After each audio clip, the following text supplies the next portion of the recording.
Welcome, Hudson Valley, to this week's edition of In Touch, the public affairs and issues program that runs across Townsquare Media of the Hudson Valley radio stations. I'm your host, Conor Walsh. You can also find me on 92.7, 96.9 WRRV weekends for Keepin Company with Conor. You may have heard me guest host already a couple times on In Touch. It's a pleasure to be working with Paty Quinn on this program, and I'm looking forward to being a more regular fixture. I've always been fascinated by the whys and hows that make things happen, and I'm all about genuine conversation. If one's to understand the great mystery of life, one must study all its aspects. If you wish to become a complete and wise member of society, you must embrace a larger view. And what better way to start than to get in touch with the Hudson Valley community? In Touch is a weekly program, and we invite you or your organization to be a guest on the show. Please contact us if you have an issue or concern you'd like us to look into, or if you'd like to be a guest on In Touch. You can hit us up in a variety of ways. You can call us on the main office line at 845-471-1500. You can also call direct at 845-478-1022. You can even reach us through the radio station you're listening on by using the Text Studio feature on their mobile app or the contact information on their website. Please put in the subject that you're trying to reach out to In Touch. This week, we're speaking with Jill Gonzales, an analyst from WalletHub. WalletHub is the first ever website to offer free credit scores and full credit reports that are updated on a daily basis. They built the brain of an artificially intelligent financial advisor that will truly leave your wallet full. WalletHub's brain performs three primary functions, providing 1. Customized credit improvement advice, 2. Personalized savings alerts, and 3. 24/7 wallet surveillance. Such features are supplemented by more reviews of financial products, professionals, and companies than any other website offers, and a diverse community of subject matter experts. WalletHub is owned by Evolution Finance, Inc. and is based in Miami, Florida. Jill Gonzales and I will specifically be talking about local and national economy as we discuss a recent study published by WalletHub on credit card debt in the nation. Coming out of the pandemic, consumers are back to bad habits, racking up massive amounts of credit card debt. Consumers have started 2022 by paying down $12.5 billion in their first quarter and adding a record-breaking $67.1 billion in new debt during the second quarter. New York State ranks 4th in the nation for credit card debt increase, leaving many New Yorkers fearful for their wallets and well-beings. But is this all truly the consumer's fault? And do things look to be improving at all as we enter the fourth quarter with the holiday season quickly approaching? We invite you to join us and listen to a previously recorded conversation between Jill Gonzales and myself here on In Touch.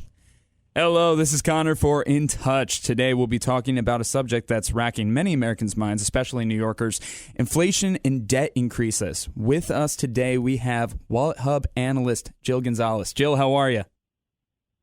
I'm good. Thanks for having me. Oh, it's a pleasure having you. And definitely, this is quite a big topic, especially right now as, a quarter closes. And here we're looking into kind of the last bit of 2022. It's going to probably be an interesting end of the year. WalletHub just recently published a credit card debt study, and back in 2020, we saw record-setting reductions, which great. But then here we are 2 years later, we're seeing record-breaking increases. Now, what's going on here? Can you talk about some of those findings that you guys have? Yeah, essentially, it looks like U.S. consumers are really back to those bad habits when it comes to credit card debt. And this past second quarter, set a second quarter record in adding over $67 billion in new debt. That's just on our credit cards. That's not our car loans, our mortgages, anything else.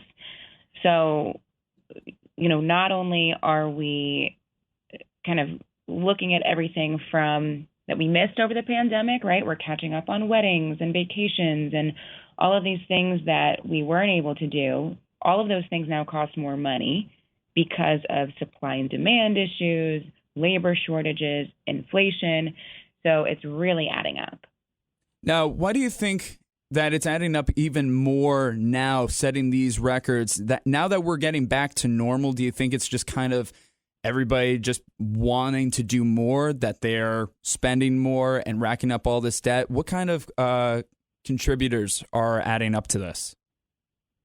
Exactly. So it's wanting to do more and being able to do more but having to spend more to do those things because everything costs more right now. You know, gas prices, although they're going down, are still higher than they once were. So that adds to our, fuel just when we're driving, back to work, if we're back in the office, if we are taking road trips. It's adding to our plane costs if we are flying somewhere for a wedding or vacation, et cetera. So, those things are more expensive. And our basic needs are more expensive. Gas, like we just said, costs more money. Food costs more money. Housing costs, whether you're renting or you're buying, is costing a lot more money right now. So it's this sense of, something's really got to give. No, I hear you. So it's just a lot of, trigger happy people with their credit cards wanting to get out there and do certain things.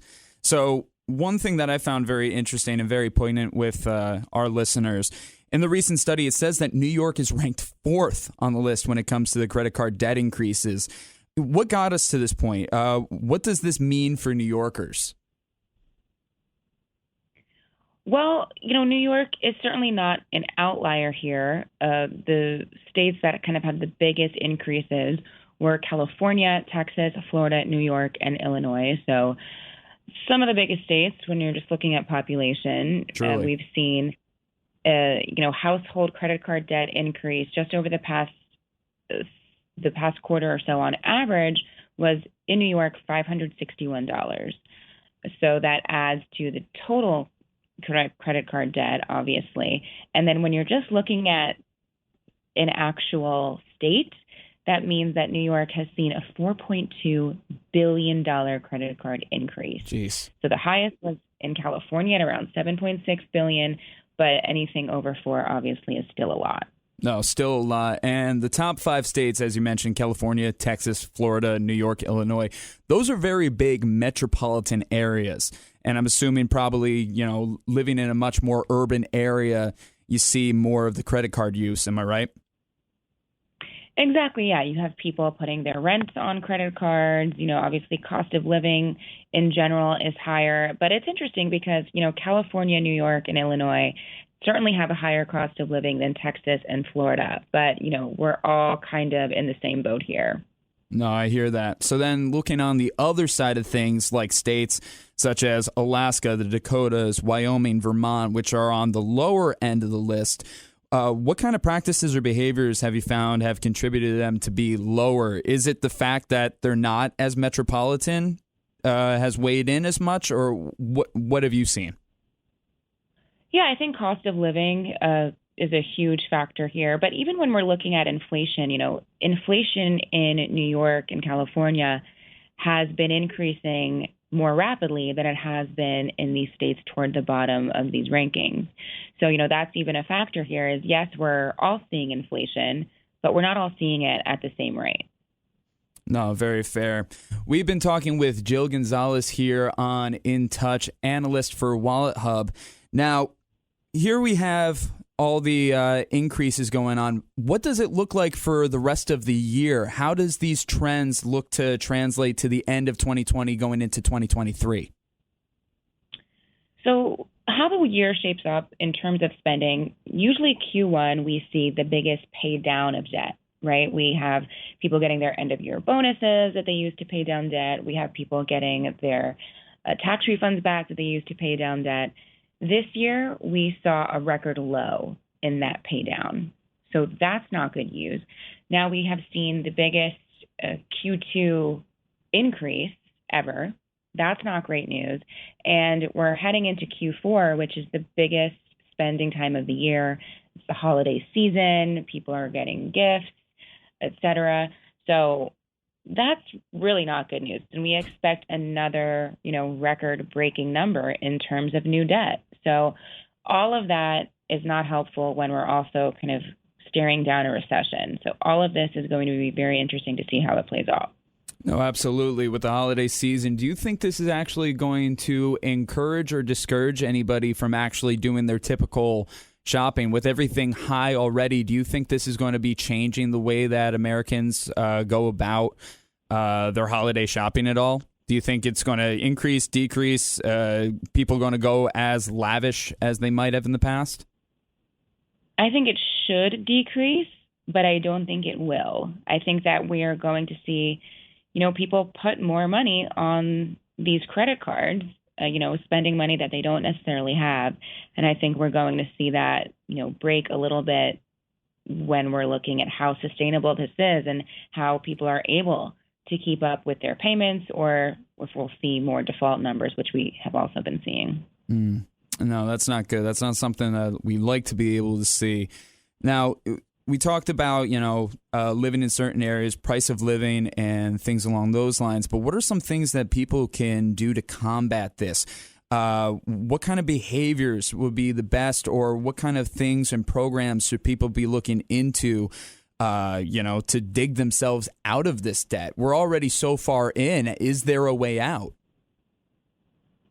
Yeah, I think the biggest mistake people make when they think about their finances is, you know what, I'm not even going to look at my statement this month. I know the damage has been done, but you really do want to stop the bleeding. You want to take control of the situation before it gets any worse. And, one thing we haven't mentioned yet is that the Federal Reserve, to combat inflation, is pretty aggressively raising interest rates. So anytime they do that, which is, at this point, every couple months, that's tied to the variable rate, which is tied to your credit card interest. So that means when the Federal Reserve makes that decision, overnight, your debt gets more expensive. You automatically, owe more money while you were asleep, essentially. So now is the time to really get ahead of it and start paying down your debt as aggressively as you can, instead of incurring, more and more new debt. So that's one thing. And to do that, you want to be strategic. I think another big mistake people make is kind of just sprinkling any extra cash they have on hand evenly across their credit cards. But you really want to use what's called the avalanche method. So you repay your most expensive debt first. That means you put the majority of your monthly debt payment toward the balance with the highest interest rate, and you make the minimum payment required on the rest. And once your most expensive credit card is paid off, you repeat the process until you're debt-free. So that holds you accountable, and it also helps you keep track of, what you have to pay off. Interesting. And you said you call that the avalanche approach? Yes. No, that's very interesting. Yeah, I feel like for the most part, a lot of people, myself included, actually try to spread it out relatively evenly. Now, for a lot of Americans, we're dealing with the fact of some unemployment, some people getting back to employment, but it's not the jobs that they had prior to the pandemic, or, just budget cuts all around. People having the money to even pay off this stuff, that's kind of the whole reason why they're using the credit card, so they can hopefully pay back later, and then it just adds up. What kind of advice do you have for those really low-income Americans and New Yorkers right now that are just struggling to make those minimal payments? Well, now is the time. It's very easy to say get a new job, and it's very hard to actually do that. There's a lot of people already working multiple jobs to be able to keep up with this, because unfortunately inflation is increasing and wages are not. So now is really the time to contact your creditors and work with them on a debt repayment plan. It is something that you actually have to get on the phone to do and talk to a real person, and maybe, wait in a phone line for a little bit. But all creditors will work with you, and that should help too, whether it's making sure that you're not faulted for skipping a previous payment, or whether it's decreasing your minimum payment for a certain amount of time. There are a lot of different ways that creditors are willing to work with you. So that's, something that's definitely recommended. And I think a lot of people just assume that the creditors are against you 1,000% and very rigid, but that's actually not the case. No, that's fair. Why do you think there is so much of a fear of people, willing to pick up the phone to be able to talk these things out when these resources are available? Do you think people aren't just aware of these resources? Is that one of the main issues? Or is it just kind of this stigma of, this is the man, this is the evil money corporation that just wants to take my money? What do you think kind of holds people back from that? Yeah, I think it's the combination of the both of those things. But a lot of it, I think, is awareness and just kind of not knowing that there are options out there. to really help you in these times of need. So I think that kind of is one thing. And then secondly, there used to be a lot more rigidity within banking and within personal finance. Now there are organizations that really hold banks accountable and that are benefiting consumers. So the CFPB is one of them that simply didn't exist, 15 years ago. So banks are willing to work with consumers a lot more, and they also have to work with consumers a lot more. Mm-hmm. So we should use that to our advantage. No, definitely understand that. I've had a number of things myself that I've had to take care of. Now, I'm recently out of college. I didn't have a credit card for a long time, and then it's a matter of trying to pay off my student loans where I needed to accrue credit and finally got one, and working with my banks and working with them to try to, make sure that everything is good. It's definitely a new realm for somebody like me. Do you have any kind of advice for, the younger citizens who are similar in my book, trying to build up their credit, but not wanting to overdo it and then put themselves in a hole? Yeah, I mean, that's great that you are trying to improve your credit. It might sound counterintuitive because I think people assume more credit means more debt, but improving your credit standing actually impacts the cost of your debt. Yeah. So that's going to help you pay it off faster, and better credit can make it easier to find a better job because right now, checking credit scores is something that jobs have just started doing. It can help you with a place to live, especially when you're renting that place or, getting a new mortgage. So all of those things then affect your bottom line and how much money you have there. So improving your credit this whole time is definitely a good thing. Yeah, and I think what a lot of people, it's finding that right balance of being able to, spend within your means and then just be able to pay it back. Because that's what I do. Like immediately I have that money on the side ready to pay off instead of being like, oh, maybe I'll have this money later. And based off, your expertise, is that a decent way of looking about it? Well, as far as, setting your budget and making sure that I think the number one way to do that when you have a credit card is trying to repay your bill by the end of the cycle. So, paying on time every month is hugely helpful because then you don't have to worry about your interest rate or, kind of revolving balance or anything like that. But obviously, what we're talking about is people who are not able to do that. So coming up, again, with some type of repayment plan, there's also credit card calculators online. WalletHub has one where you could input as many credit cards as you have, the APR on all of them, and kind of see how long it should take to pay them off. So that's another thing, using resources that are free, plenty available online, so that you get a good sense of, what you're needing to pay off when. No, that's very good. So where on that, I'm assuming somewhere on the WalletHub website, somebody would be able to find those resources so that they could be able to type in everything and figure it all out for themselves? Exactly. When you get to WalletHub, there's a whole section just called calculators where you can look at credit card payoff, mortgage payoff, whether you should rent or buy, even for cell phones. The new iPhone is coming out. So, you can put in a cell phone amount and see, how much you're spending on the phone up front, how much a plan would cost, and do the math on that. So there's just tons of resources for any type of payoff. No, that sounds great. Definitely something that a lot of people should be looking into. I know myself, you got me intrigued. I might just go ahead and do that later. Right now, you're listening to In Touch. We are speaking with WalletHub analyst Jill Gonzales. Now, Jill, we talked about how the debt's increased. We've talked about how inflation, it's going up. We're looking at a very interesting fourth quarter going into the last part of the year with the holidays coming up.